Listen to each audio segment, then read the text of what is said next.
So let's talk about potential fire hazards that you may not have thought about. So you hear all the time on the news, house fire, apartment fire, building fires, things like that. A lot of times they report that it is electrical in nature. And so there may be some things going on in your home that could cause a fire hazard that you might want to know about. One of the things that a lot of people don't think about is if you have recently replaced your heat and air unit. Sometimes the electrical requirements for new units are different than the electrical HVAC, the electrical requirements for your old HVAC unit. And so if you have installed a unit that perhaps requires more electricity, then we got to make sure and pull a new wire and install a new breaker.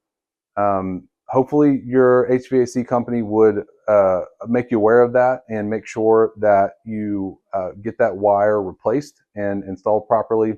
However, it's just something to be aware of. Another issue a lot of times people don't think about are RV outlets. So RV outlets, there are 50 amp RV style outlets and there are 30 amp RV style outlets.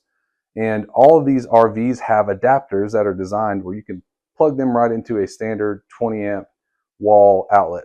Now, those are designed for temporary use. You are not, a 50 amp RV is not intended to be plugged into a 20 amp circuit for an extended period of time. If it's too much, it can cause that breaker to trip. There's also typically a lot of cord involved. And anytime you have a lot of cord, it can also create more demand. It can put some stress on your electrical system that can cause heat that you may not be aware of that could actually get hot enough to cause a fire.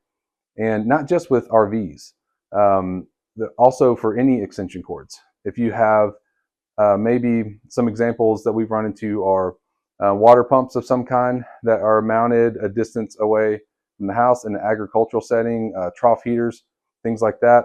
It's so easy just to put 5 or 10 extension cords together, run power way out there in the backfield. But over time, that demand on that electricity can cause the extension cords to heat up and potentially cause a fire. So just a couple things to be aware of if you haven't thought about that, some fire hazards that could be lurking in the home somewhere that maybe you hadn't considered.